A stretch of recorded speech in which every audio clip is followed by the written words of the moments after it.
Hello, and thank you for viewing our video workshop on Event Planning 101, specifically how to host an on-campus event as a recognized student organization at San Diego State University.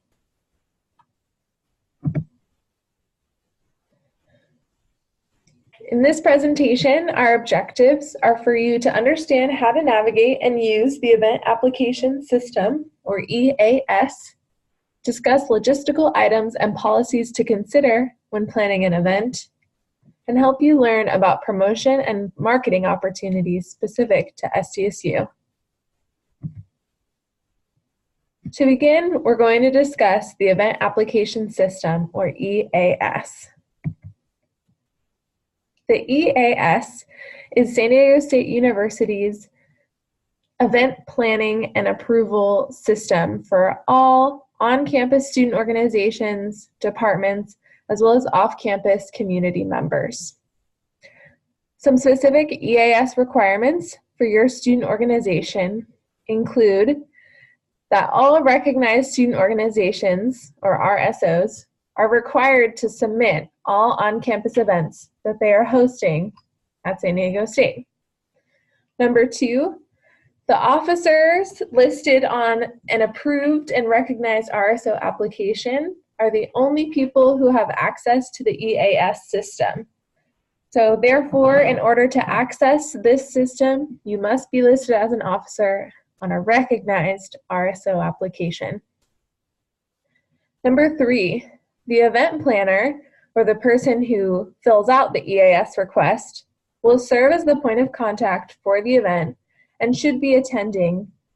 We may be asking this person questions or for more details about their request. Therefore, they need to be knowledgeable and should be attending the event.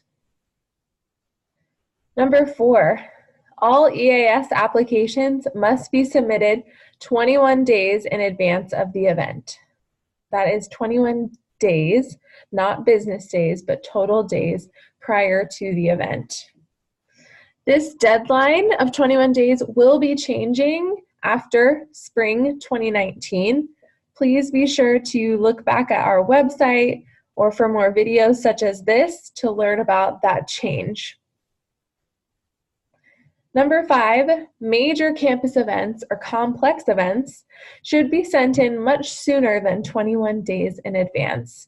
Preferably, these events that are complex, meaning they have more logistics than a simple event, should be sent into the EAS system about 2 to 4 months before the event date. Number 6, if you do not submit your application will remain in process and will not be reviewed by Student Life and Leadership. Therefore, it's very important to select that final button that submits your application. Lastly, number 8, the event planner must submit all forms and requests for approval. Oftentimes, logistics require more approval outside of the EAS, and it is the responsibility of the organization and the event planner to ensure they receive these approvals.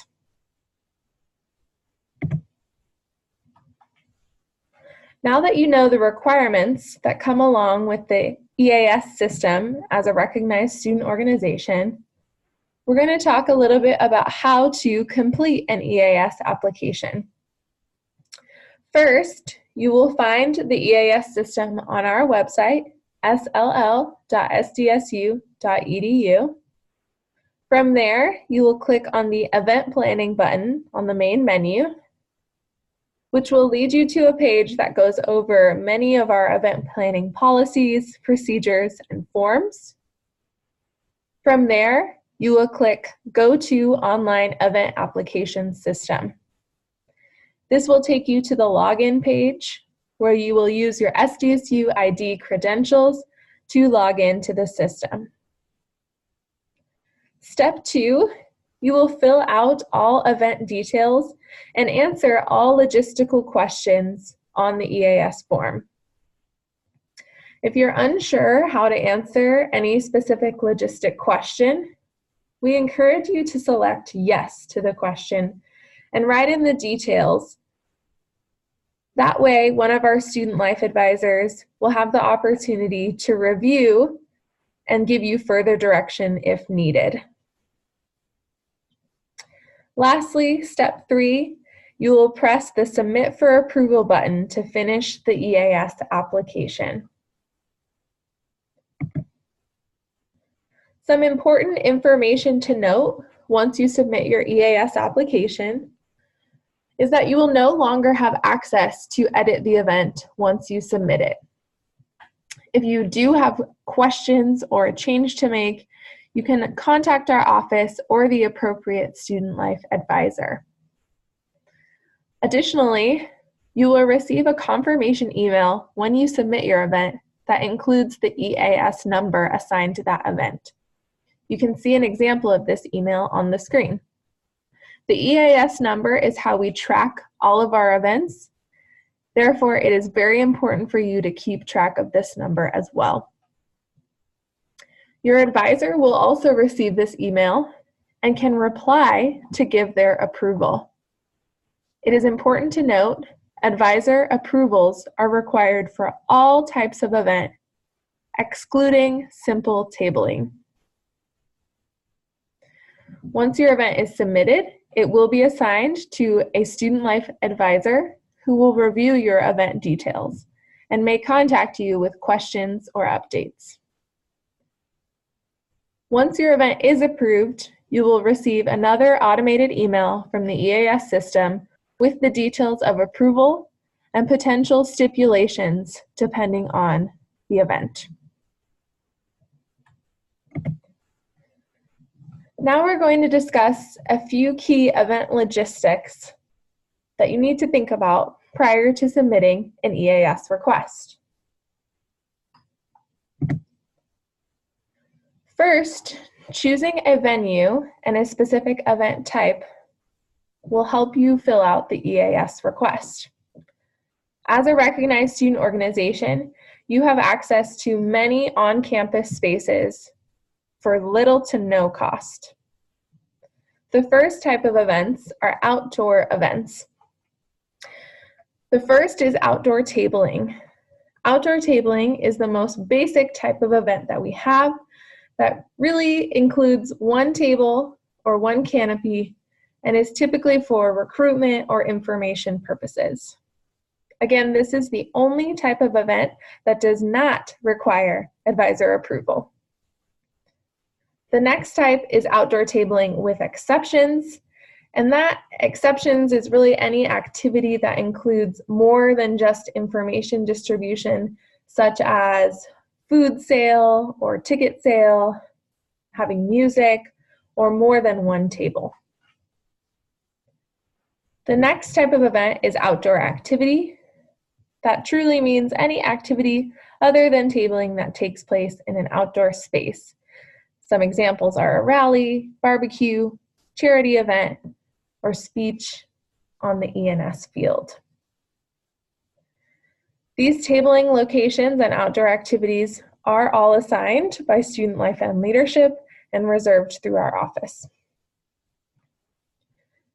The next type are indoor events. Our most popular indoor event location is in the Aztec Student Union. This includes all spaces in the Union and Scripps Cottage. It is important to note that you must have a confirmed reservation with the Union prior to submitting an EAS request.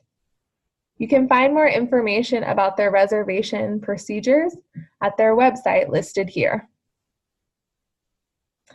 The next is event in other campus facilities.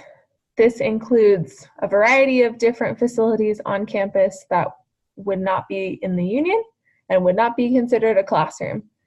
Other examples besides Student Life and Leadership include the International Student Center or Career Services.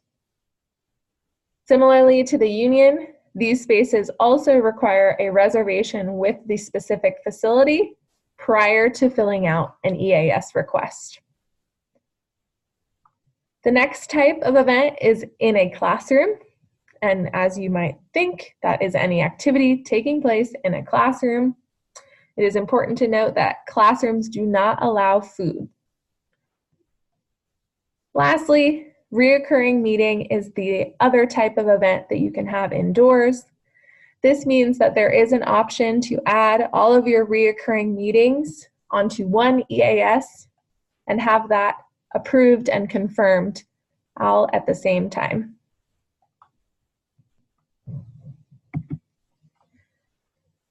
Some more information about venues available to you as a recognized student organization include popular tabling locations listed here. Campanile Walkway at the Flagpole, North Library Walkway, Centennial Walkway, which is in between the bookstore and the Student Union, Queecacali Walkway, which is on your way from parking structure 3 to the Student Union, and then Aztec Walkway, which is on Campanile next to our new donor wall. Please note that the EAS serves as the reservation, application, and confirmation for these outdoor spaces. Therefore, you do not need a reservation prior to submitting an EAS request for these outdoor spaces. Rather, the EAS request will serve as your reservation request. This same rule can apply to classrooms and athletic spaces. Classrooms and athletic spaces can be reserved pending availability after the class add drop date each semester. Therefore, early in the semester, you are not able to reserve a classroom or athletic space. You must wait until after the add drop date. Similarly to outdoor space, classrooms and athletic spaces are reserved through the EAS. They are free of charge to organizations if the reservation falls during a normal school week. However, if the reservation occurs on a Friday after 4:30 p.m. through Monday at 8 a.m., that is considered the weekend, and there are custodial fees your organization will have to pay if you choose to have a weekend reservation.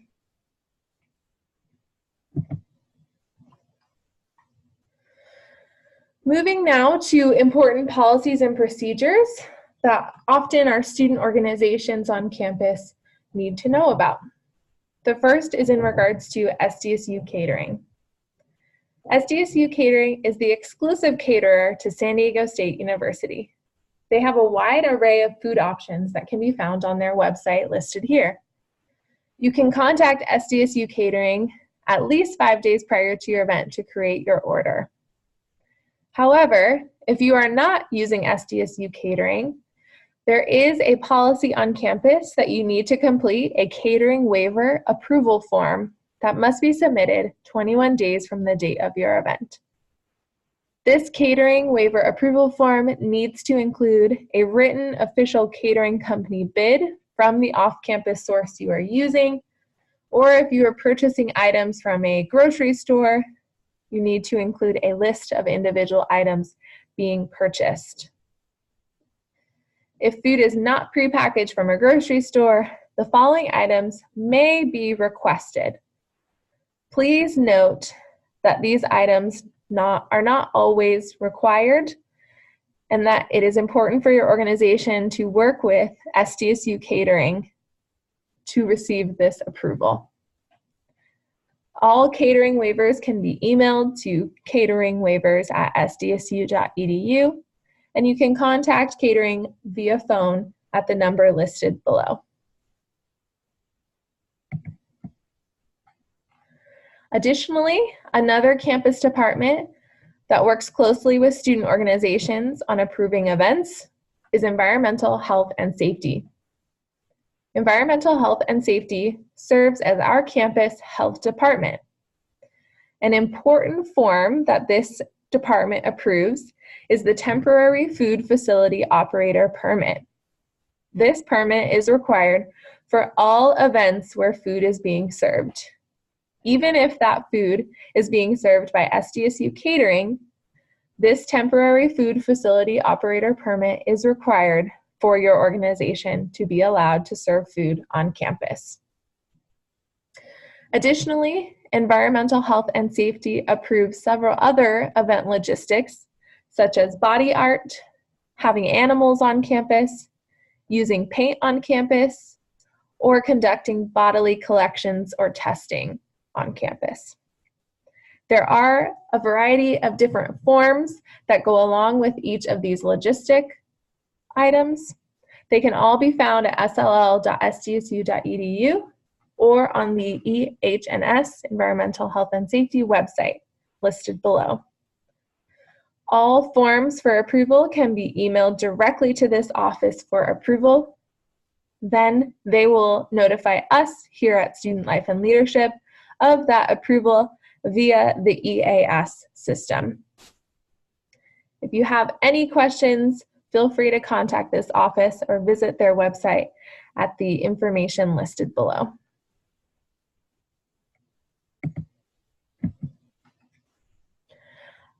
Another major concern for student organizations when planning events is funding for those events. As a recognized student organization, you do receive a lot of benefits here on campus, such as space for events for free or at very little cost.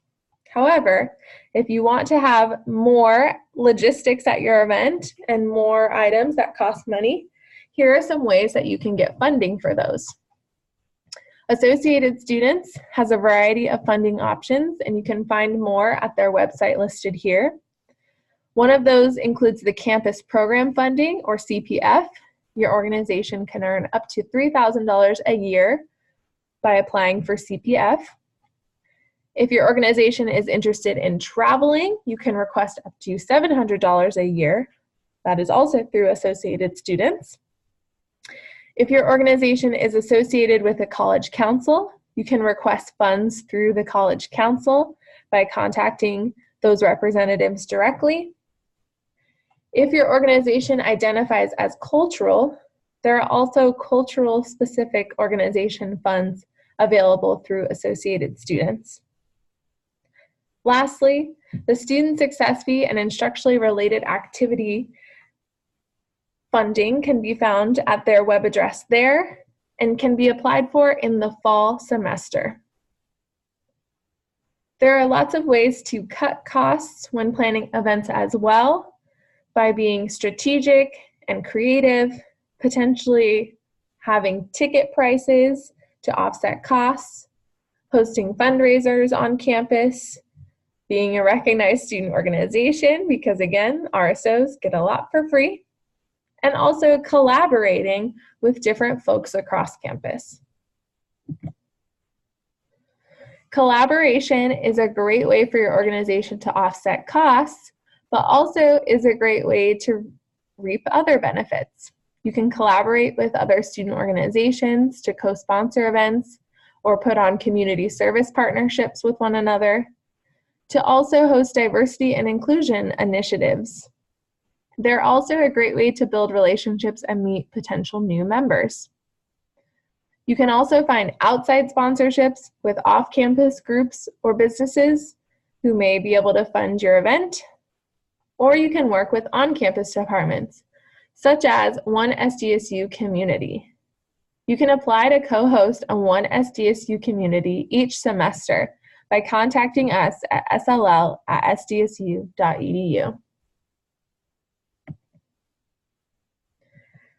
Lastly, we want to let you know about promotion and marketing that's available to SDSU. There are lots of ways to promote and market your event, whether that be through flyers and posters, creating a social media plan, or updating your presence platform via the SDSU Presence, or strategic distribution of your marketing materials to ensure that a variety of different folks on campus hear and see about your event. You can also do face-to-face promotion in order to collaborate with organizations or make that personal interaction in order to get people at your event. And there are lots of ways to be creative with your marketing, whether that's doing unconventional marketing, passing out flyers on campus, doing day of event marketing, trying something new and creative, and doing that one last message on social media. One of the key ways that your organization can promote events on campus is through the Presence portal. Specifically, we're going to go over how to add events to the Presence portal. First, visit sdsu.presence.io to access the Presence student portal. To log into the admin portal, you will click this icon and select Login. Once you're logged in, using your student organization credentials, you will go to the admin dashboard to begin adding events. All events inputted into Presence will be added to the class app or Campus Life at State app once approved by SLL. You can learn lots more about the Presence portal and how it can benefit your student organization by downloading our Presence Student Organization Guide found here or on our website, sll.sdsu.edu.